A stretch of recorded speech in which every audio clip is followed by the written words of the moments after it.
Hello dear. तो जितने भी मेरे सेकेंड ईयर के डियर स्टूडेंट हैं मेंटल हेल्थ नर्सिंग के वीडियो के साथ, जो कि एमसीक्यू का दूसरा वीडियो है, आप लोग के बीच यहाँ पे स्वागत है। ठीक है, आज का वीडियो काफ़ी खूबसूरत है, आप लोग अच्छे से देखिएगा, समझिएगा। ठीक है ना। तो चलिए हम लोग यहाँ पे शुरू करते हैं। तो आज हम लोग एमसीक्यू, इससे पहले एक वीडियो दे चुका हूँ एमसीक्यू का मेंटल हेल्थ का, तो आप लोग उसे जरूर देखे होंगे।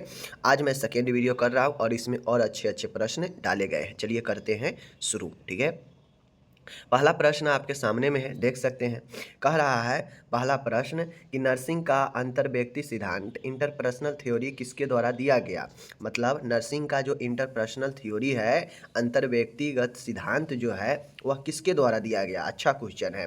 ठीक है, बेटी न्यूमैन के द्वारा, डोरोथी ओरम के द्वारा, हिल्डगार्ड पेप्लव के द्वारा, जीन वाटसन के द्वारा, किसके द्वारा दिया गया। एक का राइट आंसर जो होगा वह हिल्डगार्ड पेप्लव के द्वारा दिया गया। ठीक है, नर्सिंग का इंटरपर्सनल थ्योरी जो है हिल्डगार्ड पेप्लव के द्वारा दिया गया। ठीक है, आगे चलिए। दूसरा नंबर का क्वेश्चन है आपका यहाँ पे, सिजोफ्रेनिया शब्द दिया गया। सिजोफ्रेनिया शब्द किसके द्वारा दिया गया। आप जानते हैं एक खतरनाक मानसिक रोग है सिजोफ्रेनिया, जिसे पूर्ण पागलपन कहते हैं। तो यह किसके द्वारा यह शब्द दिया गया। देख लीजिए, विलियम जेम्स के द्वारा, विलियम ट्यूब के द्वारा, ठीक है, यूजिन ब्लूलर के द्वारा, सिगमंड फ्रायर के द्वारा। तो जो राइट आंसर होगा अपना, सिजोफ्रेनिया शब्द जो है वह आपके दिया गया यूजिन ब्लूलर के द्वारा। ठीक है, यूजिन ब्लूलर के द्वारा, याद रखिएगा, यूजिन ब्लूलर के द्वारा। ओके, आगे है तीसरा नंबर का क्वेश्चन है, अच्छा क्वेश्चन है। भारतीय पागलपन नियम इंडियन लुनेसी एक्ट पारित किया गया। कब पारित किया गया इंडियन लुनेसी एक्ट को। 1898 में, 1912 में, 1982 में एंड 1987 में। तो इंडियन लुनेसी एक्ट जो आया वह अपने 1912 में पास किया, पारित किया गया। ठीक है, नेक्स्ट क्वेश्चन है चौथा नंबर, भारतीय मानसिक स्वास्थ्य एक्ट कब आया। मेंटल हेल्थ एक्ट जो है कब आया। ठीक है, तो राइट आंसर अपने क्या होगा, 1912, 1947, 1982, 1987। तो राइट आंसर क्या होगा अपने 1987, मेंटल हेल्थ एक्ट 1987। ओके, पांचवा नंबर का क्वेश्चन है, किसी भी उत्तेजक के अभाव में भी उस उत्तेजक को होने की धारणा परसेप्शन क्या कहलाती है। ठीक है, जैसे मानिए उत्तेजक मतलब किसी वस्तु का, किसी भी चीज़ से हो सकता है। ठीक है, तो किसी भी उत्तेजक के अभाव में मतलब कोई चीज़ के अनुपस्थिति में भी उपस्थिति का बोध होना क्या कहलाता है। ठीक है, इल्यूजन, हेलुसिनेशन, डेलूजन और कन्फेबुलेशन क्या होता है। तो राइट आंसर अपना होगा हेलुसिनेशन। मतलब कोई चीज़ सामने नहीं है लेकिन किसी व्यक्ति को लगेगा कि नहीं फलाना चीज़ है वहाँ पे। ठीक है, फलाना चीज़ है, उसे लगेगा कि कुछ ना कुछ तो है गड़बड़, लेकिन ऐसा बिल्कुल नहीं है, झूठ है बातें। ठीक है, तो उसे हेलुसिनेशन कहते हैं। मतलब किसी विषय वस्तु, किसी भी चीज़ के अनुपस्थिति में भी उपस्थिति का आभास होना जो है आपका हेलुसिनेशन कहलाता है। ठीक है, 5 का बी। ओके, आगे चलते हैं। छठा नंबर का क्वेश्चन है, किसी बाह्य उत्तेजक को गलत से पहचानना। देखिए वहाँ क्या था कि कोई वस्तु, कोई चीज़ उपस्थित होगा ही नहीं लेकिन फिर भी लगेगा कि है। ठीक है, लेकिन छठा क्वेश्चन कह रहा है कि कुछ ना कुछ तो उपस्थिति सामने होगा बट उसे हम गलत पहचान कर रहे हैं। जैसे रस्सी है उसको सांप समझ लेना, ठीक है ना, पेड़ को भूत समझ लेना, पर्दे को, हिलती हुई पर्दे को जो है भूत समझना। तो ये सब क्या है, गलत है, गलत पहचान कर रहे हैं। तो किसी भी बाह्य उत्तेजक को गलत रूप से, ठीक है, मिस इंटरप्रिटेशन जो है, इसको गलत रूप से पहचानना क्या कहलाता है। Allusion, hallucination, डेलूजन, confabulation. तो अपने जो राइट आंसर होगा वह ऑप्शन नंबर ए होगा, एलूजन। ठीक है, एलूजन में होता यह है कि लोग गलत पहचान करते हैं चीज़ों को और वो जो है आपका एलूजन होता है। ठीक है, फल्स परसेप्शन। सातवां नंबर का क्वेश्चन है, निम्न में से अनुभूति धारणा परसेप्शन का एक विकार है। हम ऐसा क्वेश्चन बहुत पूछता है एग्जाम में कि बताइए निम्न में से कौन सा जो है परसेप्शन का एक बीमारी है, कौन एक थॉट का बीमारी है। ठीक है, कौन एक थिंकिंग का बीमारी है, बताइए। तो ये सब जानकारी होगा तभी आप बता पाइएगा। ठीक है ना। कहता है निम्न में से कौन एक अनुभूति धारणा परसेप्शन का विकार है।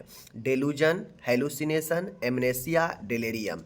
ठीक है, तो राइट आंसर अपना जो होने वाला है ऑप्शन नंबर बी, परसेप्शन, अभी ऊपर देखे ना, परसेप्शन बनना, एक जो है गलत धारणा बनना, ठीक है ना, परसेप्शन, यह हेलुसिनेशन का है, समझ गए, हेलुसिनेशन का, परसेप्शन हेलुसिनेशन का एक बीमारी है, विकार है।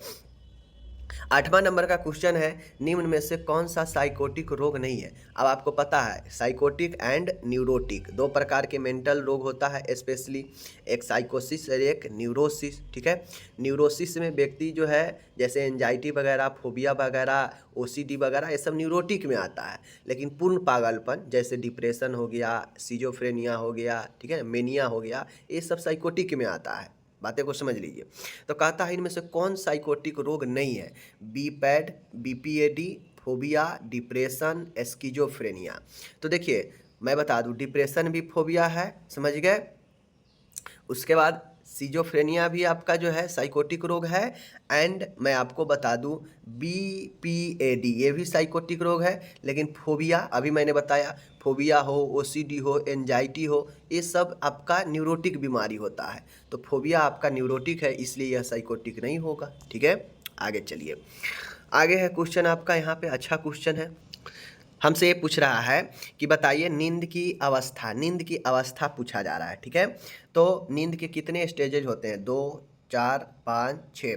तो राइट आंसर अपना सी होगा, ठीक है। नींद की जो है आपका वह 5 अवस्था होता है, ठीक है। चलिए नेक्स्ट क्वेश्चन है आपका, यहाँ पे देख सकते हैं आप लोग, एकदम अच्छे से देख सकते हैं कि हेलुसिनेशन विकार है। अभी ऊपर एक मैंने पढ़ाया, हेलुसिनेशन किसका विकार है। तो हेलुसिनेशन थॉट का विकार है, परसेप्शन का है, मेमोरी का है, इंटेलिजेंस का है। तो अभी मैंने ऊपर बताया कि थॉट का इनमें से कौन सा है, हेलुसिनेशन। अब पूछ दिया हेलुसिनेशन किसका विकार है, तो हेलुसिनेशन बात क्वेश्चन वही है, परसेप्शन का है, धारणा का बीमारी है, विकार है, ठीक है। 11 नंबर का क्वेश्चन है, 11 नंबर का क्वेश्चन कहता है कि कॉन्फेबुलेशन विकार है। कॉन्फेबुलेशन किसका विकार है, धारणा का, विचारों का, मेमोरी का, मूड का। तो जो कॉन्फेबुलेशन होता है, कॉन्फेबुलेशन आपका मेमोरी का विकार है, ठीक है, मेमोरी का, यानी जो मेमोरी होता है उसकी समस्या को कॉन्फेबुलेशन कहा जाता है, ठीक है। आगे है 12 नंबर का क्वेश्चन है अपना यहाँ पे कि परिचित चीज़ों से अपरिचित देखी जाती है, ठीक है, मतलब परिचित चीज़ों से अपरिचित देखी जाती है, वह क्या कहलाता है। 12 नंबर का क्वेश्चन, डेजा व्यू, ठीक है, jamais vu, deja entendu and deja pense. मैं बता दूं परिचित चीज़ों से अपरिचित देखी जाती है, ठीक है, मतलब व्यक्ति में पहले से परिचित है बट व्यक्ति को लगेगा कि वो अपरिचित है, ठीक है, वो उससे जो है अनभिज्ञ हो जाएगा। तो इस प्रकार के देखा जाता है, परिचित चीज़ों से अपरिचित देखी जाती है, वह कहाँ पे होता है, 12 के बी में, जेमाइस व्यू में, ठीक है, जेमाइस व्यू में परिचित से अपरिचित की तरह देखी जाती है, ठीक है।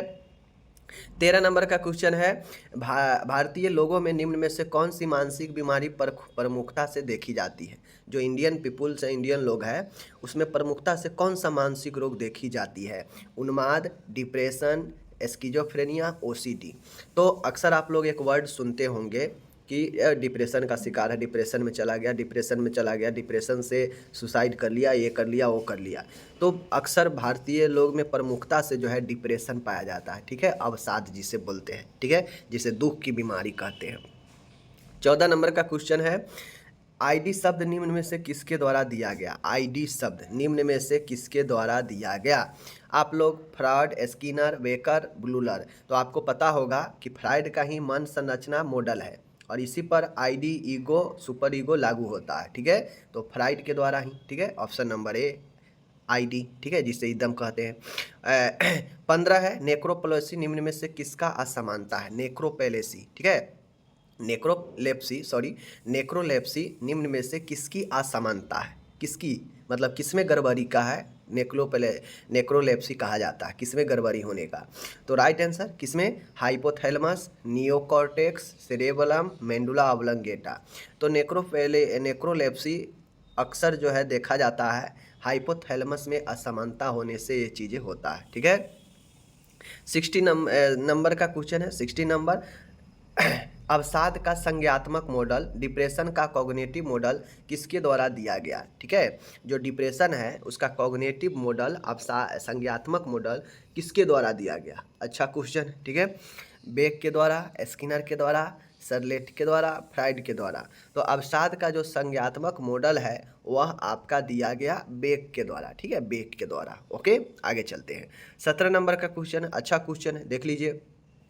निम्न में से कौन सी दवा हेलुसिनेशन पैदा करती है? मतलब कहता है कि व्यक्ति में कौन सी दवा हेलुसिनेशन पैदा करती है। और हेलुसिनेशन क्या होता है अभी ऊपर बताएं, ठीक है, कि गलत धारणा बैठना, ठीक है ना, गलत धारणा बैठना।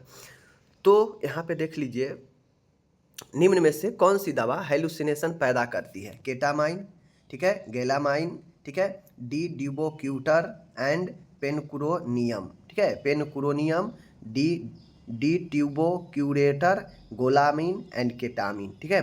तो कौन सा पैदा करता है?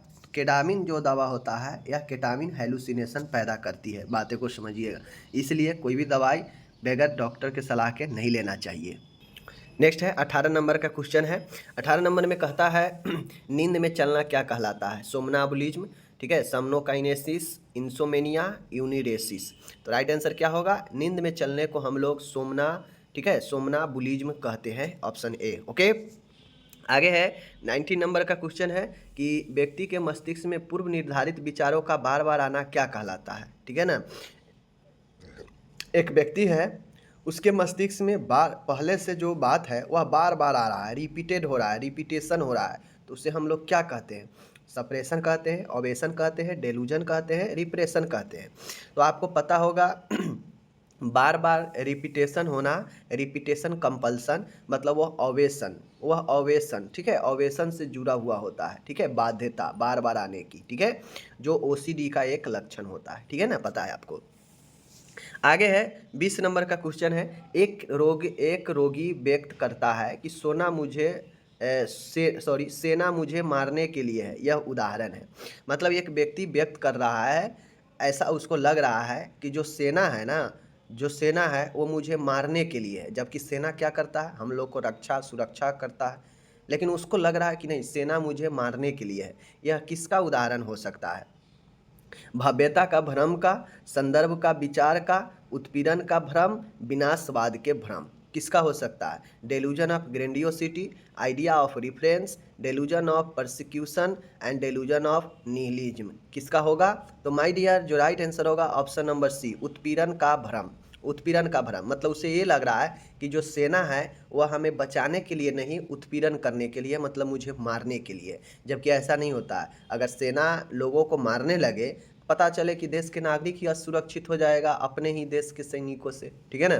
तो ये एक उत्पीड़न का भ्रम होता है, और यह एक विकार, एक समस्या की अवस्था होती है, जहाँ पे व्यक्ति को लगता है कि उसको अपने ही कोई उससे जो है मारने वाला है, उत्पीड़न करने वाला है। तो ये उत्पीड़न का भ्रम होता है, ठीक है, डेलूजन ऑफ परसिक्यूशन होता है, ठीक है, याद रखिएगा। आगे है 21 नंबर का क्वेश्चन है, अच्छा क्वेश्चन है। भावनाओं का समतल, फ्लेटिंग ऑफ इमोशन क्या कहलाता है? मतलब हम बिल्कुल भावनाओं का समतल होना, मतलब एक जो है नहीं कहता है शून्य, उदासीन हो जाना, ठीक है ना। फ्लेटिंग ऑफ इमोशन, भावनाओं का समतल होना क्या कहलाता है? तो राइट आंसर क्या होगा? जुड़वा का अभाव, मतलब लूज एसोसिएशन, ठीक है, एम्बिग्यूटी, अस्पष्टता, ब्लंट इफेक्ट, भावहीनता, दबाना मतलब सप्रेशन। तो भावनाओं का समतल हो जाना, उदासीन हो जाना, यह क्या कहलाता है? यह कहलाता है ब्लंट इफेक्ट, मतलब भावहीनता, मतलब कोई भाव नहीं, समतल हो गया है, ठीक है, इमोशन। तो ये भावहीनता होता है, ऑप्शन सी, ठीक है। 22 नंबर का क्वेश्चन है एगोफोबिया, ठीक है ना, एगोफोबिया ध्यान रखिएगा, एगोरफोबिया, ठीक है ना, एगोरफोबिया जो होता है, एगोरोफोबिया, यह एगोरोफोबिया जो है वह किससे संबंधित है? देख लीजिए, अगर से, स्ट्रेंजर से, ओपन स्पेस खुले स्थान से, क्लोज स्पेस बंद स्थान से। तो जो एगोराफोबिया होता है, यह एगोरोफोबिया जो है, यह ओपन स्पेस में, खुले स्थान से व्यक्ति को डर लगना, यह एगोरोफोबिया कहलाता है, ठीक है। 23 है पायरोमेनिया, ठीक है, पायरोमेनिया किसका प्रकार है? पायरोमेनिया किसका प्रकार है? ध्यान दीजिएगा, बहुत अच्छा है। भय का, इम्पल्स का, भ्रम का, ओवेशन का।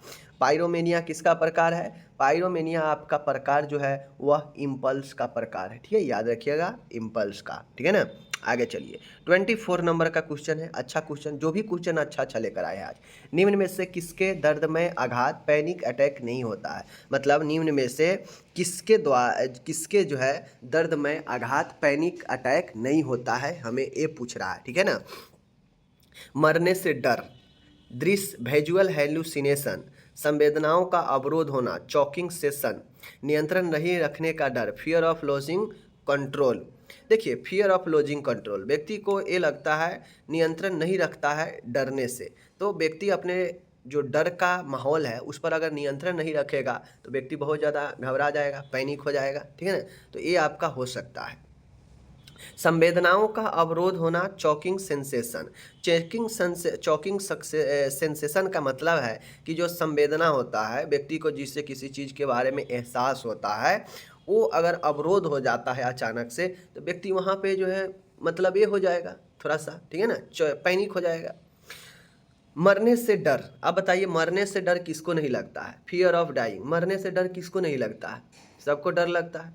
अगर थोड़ा भी लगेगा एहसास कि कोई मरने वाला है तो पैनिक हो जाता है व्यक्ति, देखते हैं तो ये चीज़ें होता है। लेकिन इसमें दर्दमय आघात पैनिक अटैक जो नहीं होता है वह विजुअल हेलुसिनेशन में, मतलब कुछ देख रहे हैं, देखने में कुछ जो है चीज़ें गड़बड़ी हो रही है, धारणाएं परसेप्शन देखने में गलत हो रहा है, तो ये जो विजुअल हेलुसिनेशन होता है, देखने दृश्य से संबंधित, इसमें व्यक्ति कोई पैनिक नहीं होता है, ठीक है, व्यक्ति को लगता है कि जो हम देख रहे हैं वो सही देख रहे हैं, ठीक है ना। तो इसलिए ऑप्शन बी हो जाएगा। 25 नंबर का क्वेश्चन है, देख लीजिए, निम्न में से कौन सी दवा जुनूनी बाध्यकार विकार मतलब ओसीडी में प्रभावशाली है। अब जुनूनी जो बाध्यकार होता है ओसीडी से ऑब्सेशन कंपल्सन डिसऑर्डर, मतलब किसी चीज़ के बार बार रिपीटेशन करने की बाध्यता, यही ओसीडी होती है, समझ गए। अब ऐसा समस्या में जो प्रभावशाली दवा होता है वो कौन होता है, एमॉक्सिपिन, ठीक है, फ्लुक्सेटिन, डॉक्सोपिन एंड दोथिपिन, क्या होता है बताना है। तो 25 का राइट आंसर जो है वह फ्लुक्जेटिन जो होता है, या फ्लुक्जेटिन जो है यह प्रभावशाली दवा ओसीडी का होता है, ठीक है, ऑप्शन बी। 26 नंबर का क्वेश्चन है, डैश के अतिरिक्त सभी में अंतर्दृष्टि है, मतलब एक ऐसा है जिसमें इंसाइट लॉस हो जाता है, इंसाइट नहीं पाया जाएगा, बाकी सब में इंसाइट होगा। वही पूछ रहा है किसके अतिरिक्त सभी में अंतर्दृष्टि है, मतलब एक को छोड़कर सब में इंसाइट होगा। और इंसाइट मतलब अंतर्दृष्टि काफ़ी महत्वपूर्ण होता है।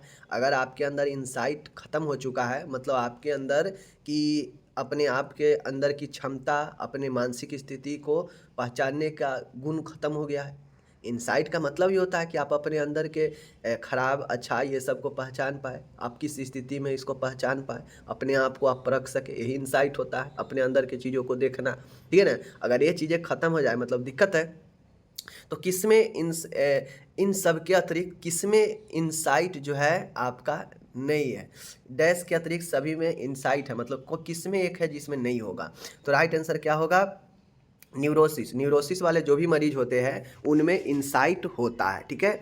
ओसीडी में भी इंसाइट पाया जाता है, ठीक है। भय भी, चूँकि न्यूरोसिस न्यूरोटिक जो बीमारी होता है भय होता है, भय में भी जितने भी न्यूरोसिस प्रकार होता है ना उसमें इंसाइट पाया जाता है। बट जो साइकोसिस होता है, यह साइकोसिस वाला काफ़ी खतरनाक बीमारी होता है, और इस कंडीशन में व्यक्ति भरपूर पूर्ण पागलपन की स्थिति कह सकते हैं, काफ़ी उदासी का कह सकते हैं, और इसमें जो है इंसाइट नहीं पाया जाता है। इन सब में इंसाइट होगा लेकिन इसमें नहीं होगा। जो व्यक्ति पूर्ण पागलपन से ग्रसित रहता है मानसिक रोग से, उसके अंदर का अंतर्दृष्टि खत्म हो जाता है, ठीक है। 27 नंबर का क्वेश्चन है, अच्छा क्वेश्चन है, डैश के अतिरिक्त सभी में डेमनेशिया के संबंध में सही है, ठीक है। एक को छोड़कर सभी में डेमनेशिया का संबंध, मतलब कहीं ना कहीं डेमनेशिया का लक्षण देखने को मिल सकता है एक को छोड़कर। तो राइट आंसर क्या होगा आपको मैं बताता हूँ, देख लीजिए, अल्प समय स्मृति क्षय, loss of short term memory, loss of long term memory, ठीक है, डेरियोरेशन ऑफ पर्सनालिटी, व्यक्तित्व में गिरावट, सीखने में व्यवधान, इम्पेयर्ड। तो मैं आपको बता दूं 27 नंबर का जो क्वेश्चन कह रहा है कि डैश के अतिरिक्त सभी में डेमनेशिया के संबंध में सही है, मतलब जो गलत होगा वह सिर्फ और सिर्फ बी होगा, यानी दीर्घकालीन स्मृति क्षय, loss of long term memory, मतलब इस बीमारी में जो मेमोरी लॉस करता है क्या वो लॉन्ग टर्म के लिए करता है, या फिर शॉर्ट टर्म के लिए करता है, व्यक्तित्व में गिरावट आता है, सीखने में व्यवधान होता है। तो देखिए डिलीरियम डेमनेशिया जिसे मनोभ्रंश कहते हैं, इसमें अल्प समय के लिए मेमोरी की क्षति होती है, बात सही है। व्यक्तित्व में भी गिरावट आता है, सीखने में भी व्यवधान होता है, तो सब जो है इसके संबंध में ठीक है, बी जो है इसका गलत हो जाएगा, ठीक है, और यही इसका आंसर हो जाएगा। आगे चलिए 28 नंबर का क्वेश्चन है, दृश्य विजुअल हेलुसिनेशन निम्न में से किस में सामान्यतः देखा जाता है। मतलब विजुअल हेलुसिनेशन निम्न में से किस में, इन रोग में से किस में दिखा जाएगा। एल्कोहलिज्म वाले में, मेनिया वाले में, डिप्रेशन वाले में, फोबिया वाले में। तो 28 का जो राइट आंसर होगा वह एल्कोहलिज्म वाले में। देखते होइएगा जो व्यक्ति मादक पदार्थ का आदी होता है, जो बहुत ज़्यादा सेवन करता है नशीले पदार्थ का, एल्कोहलिज्म का, वैसे व्यक्ति में देखते होइएगा कि उसको अलग से चीज़ें दिखेगा, ठीक है, वो कुछ जो है झूठ साच के बातें बोलेगा कि ये हो रहा है, वो दिख रहा है, वो दिख रहा है। तो एल्कोहलिज्म वाले व्यक्ति में ऐसा होता है, अक्सर आप लोग देखते भी होइएगा रास्ते पर, ठीक है ना। 29 नंबर का क्वेश्चन कह रहा है कि श्रवण विभ्रम मतलब ऑडिटरी हेलुसिनेशन, सुनने से संबंधित जो हेलुसिनेशन है निम्न में से किस में नहीं देखा जाता है, ठीक है। मतलब बाकियों में देखा जाएगा, सिर्फ एक में नहीं दिखा जाएगा, ठीक है, ये पूछ रहा है। तो राइट आंसर क्या होगा, देख लीजिए, सिजोफ्रेनिया, मेनिया, हिस्टेरिया एंड एम्फटामिन विषाक्तता, एम्फटामिन टॉक्सिसिटी। तो देखिए सिजोफ्रेनिया और मेनिया, ठीक है, ये दोनों आपका साइकोटिक रोग है, और साइकोटिक वाला में बहुत सारे लक्षण पाए जाते हैं। तो उसमें से एक ये भी लक्षण होगा कि उसे सुनने से संबंधित, यानी कोई बोल रहा है कुछ, उसको सुनाई कुछ देगा, ठीक है, बात कहीं और कर रहा है, उसको लगेगा कि मेरे बारे में बात कर रहा है, मतलब उसको ऑडिटरी हेलुसिनेशन होगा, श्रवण सुनाई देने से संबंधित विभ्रम होगा उसके अंदर। तो वह ये दोनों तो होगा ही होगा आपका, ठीक है ना। हिस्टेरिया आपका इसका गलत हो जाएगा, क्योंकि हिस्टेरिया एक न्यूरोसिस प्रकार का, ठीक है। आगे 30 नंबर का जो क्वेश्चन है देख लीजिए, भावना इमोशन निम्न में से किसके द्वारा नियंत्रित की जाती है। हमारा आपका सबका जो इमोशन है, जो भावना है, किसके द्वारा नियंत्रित की जाती है। Limbic system, hypothalamus, cerebellum and reticulo endothelium के द्वारा, किसके द्वारा यहाँ पे हमको बताना है। तो 30 के जो राइट आंसर होता है ए, लिम्बिक सिस्टम के द्वारा हमारे इमोशन, हमारे भावनाओं को नियंत्रित की जाती है, वरना हम लोग भावनाओं में ही बहे रह जाते, हम लोग किसी चीज़ में डूबते, उसी चीज़ में डूबे रह जाते। तो भावनाओं को कंट्रोल लिम्बिक सिस्टम आपका करता है, ठीक है। 31 है, वास्तविक वस्तु की गलत अनुभूति, अल्टरेड परसेप्शन होता है, ठीक है। वास्तविक वस्तु की गलत अनुभूति, गलत पहचान, मतलब रियलिटी चीज़ों को गलत समझना, ठीक है, यह किसमें होता है, यह क्या कहलाता है। तो एलूजन, डेलूजन, हेलुसिनेशन, डेलीरियम। मैंने अभी भी ऊपर बता दिया कि किसी वस्तु, किसी रियलिटी चीज़ को गलत पहचानना, गलत अनुभूति करना, वह एलूजन कहलाता है, ठीक है। 31 का ए। तो ये हो गया आपका क्या चीज़, आज का मेरा 31 क्वेश्चन, ठीक है। मैंने आपको अच्छे से करा दिया, अब आपको जो है इसको प्रैक्टिस कैसे करना है आप खुद समझिए। बहुत अच्छा एज लेवल का क्वेश्चन था। हम आपसे मिलते हैं अगले वीडियो में, आप अपना ख्याल रखिएगा।